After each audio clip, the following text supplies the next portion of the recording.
Hello, my name is Daniel Roberts, and this is the Introduction to Foundations of Education, and I will be discussing chapters 3 and 4. Chapter 3 is the major philosophies.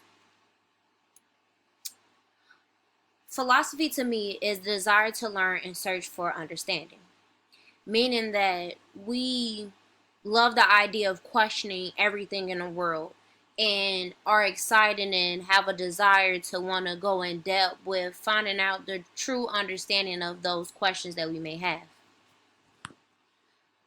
The book starts off with explaining the different types of philosophies. There are personal philosophies and there are the philosophies of education.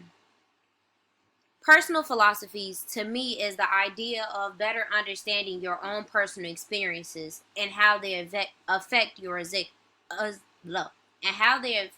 existence.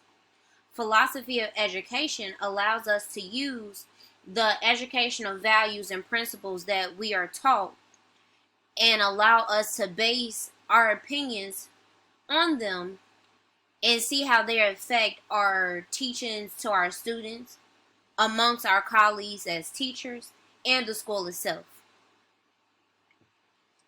As you explore each major philosophies of education, there are three branches of questions that you need to ask. The first one is the idea of metaphysics as it relates to the nature of reality. The next one is epistemology, which is the nature of knowledge. And the last one is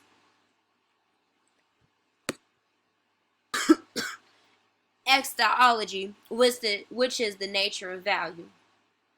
So there are three of the oldest traditional forms of philosophy, and it's idealism, realism, and neo-Thomism. So the first one is idealism, which is the idea of mind over body.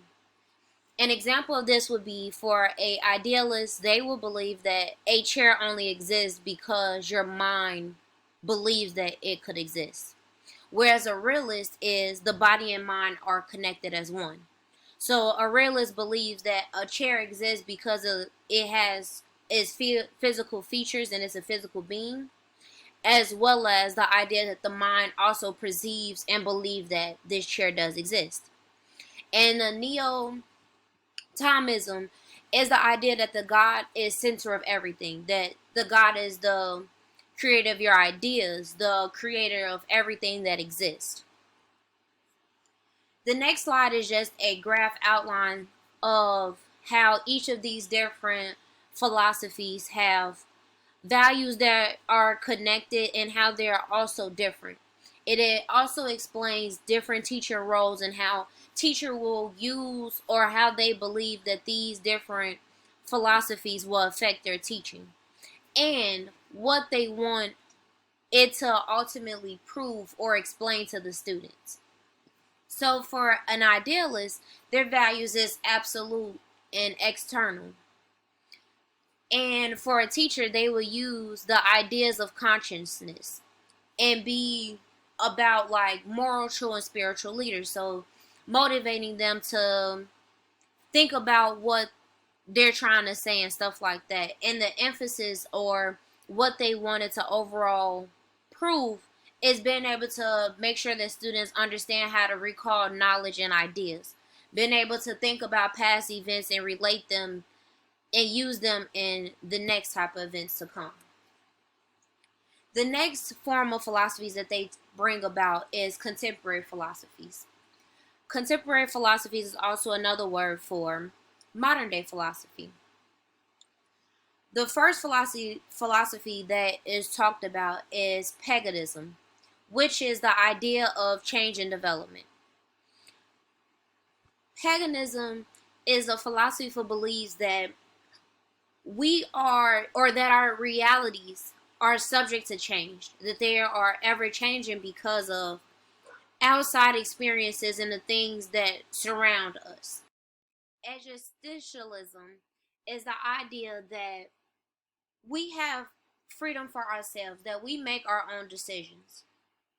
They believe that we were placed on this universe by chance and that there was no purpose designed for us in the beginning. That each choice and decision that we make is of our own.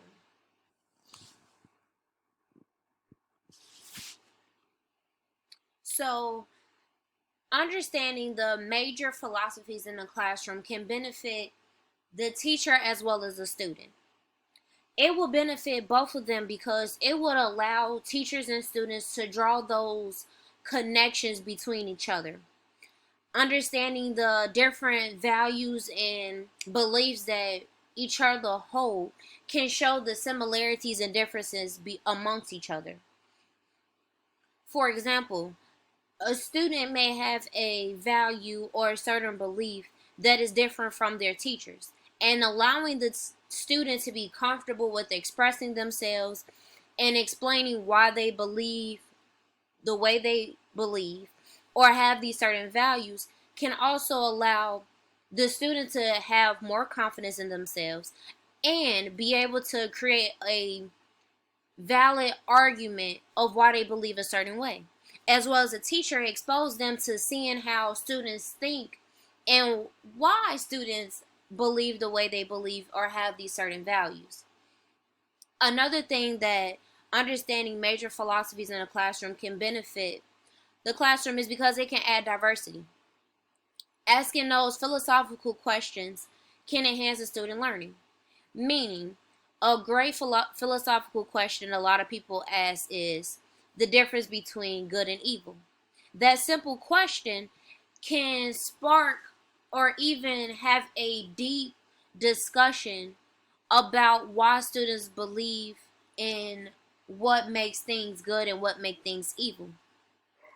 And with having those different viewpoints and different backgrounds of where they come from and cultures, it diversified the classroom because now students that may not have known about that certain culture has now learned some form of it. They learn at least basic things about those cultures and they can take it home to their families and educate their families as well. Chapter 4 talks about the impact of educational theories on educational practices.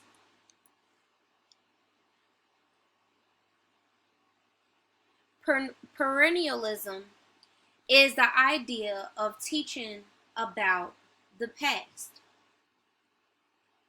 Perennialism focuses on the internal development of the student. It helps students find their value and encourage them to find or identify with their true selves. Progressionalism teaches about teaching by doing. So they believe that students work best when they are hands-on. They also believe that students should have more collaborative assignments where they engage with their fellow classmates, and that the classroom should be structured like society that will help them when they get ready to go into different job fields. Behavioralism is teaching through surroundings. So it's about identifying the different things that are in the classroom that may influence or help students learn better, and also what could hinder their learning. Essentialism is teaching of basic skills. The idea of teaching basic reading and math and comprehension, as well as basic more moral values or moral teachings, like how a male should hold the door for a lady, or how we should address people or adults by sir or ma'am, things like that.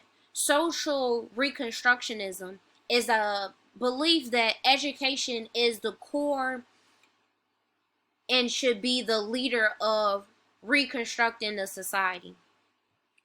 They believe that we should include political and social awareness in our teachings. And the last one would be postmodernism,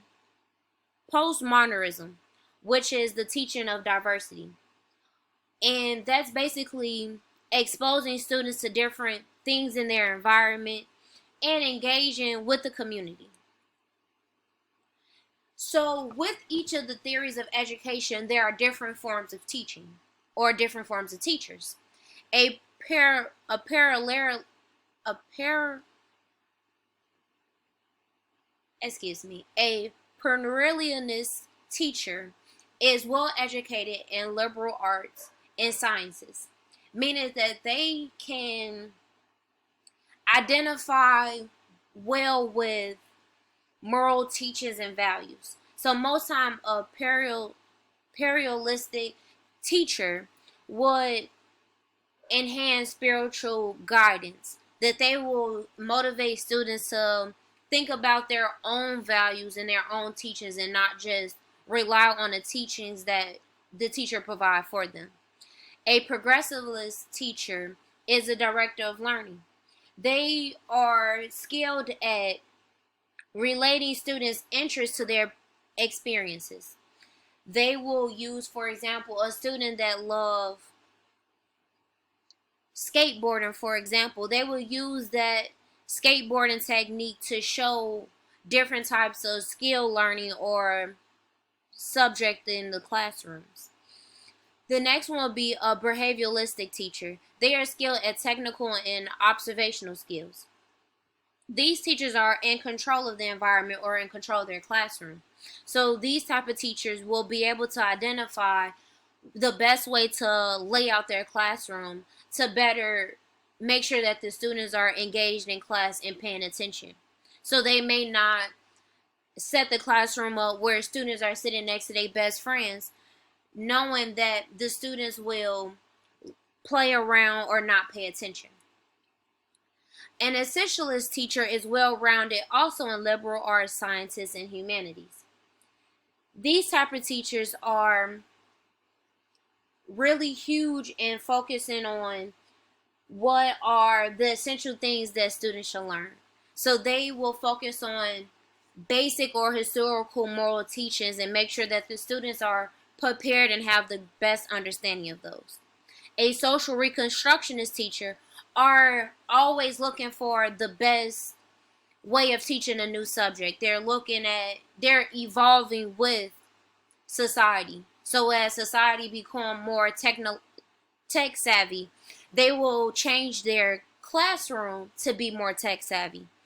A postmodernist teacher are critical thinkers. They encourage students to think out the box. They engage with community. They use the things that are happening around the students and using them to have students think about what's going on and the best ways for them to respond.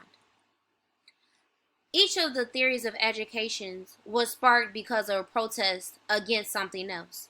So imperialism was created because it was protesting against the excessive focus on science and technology. Progressivism was emphasized or protest against the emphasis on universal truth. Behavioralism was based on the importance placed on mental progressions that cannot be observed. So that's like the student's thoughts in their mind itself.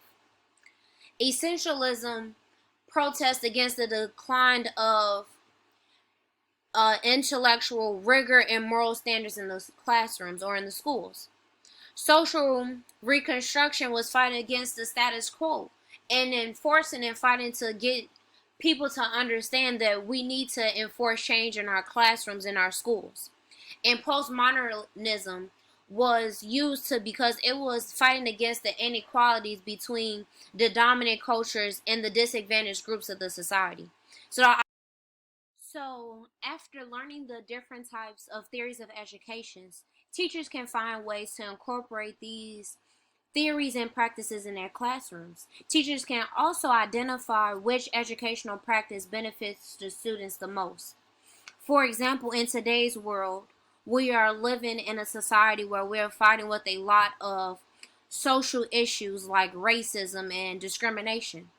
So in a classroom, a teacher may focus or use the social reconstruction theory to allow students to grasp a better understanding of what's going on around them. And I thank you for listening to my presentation.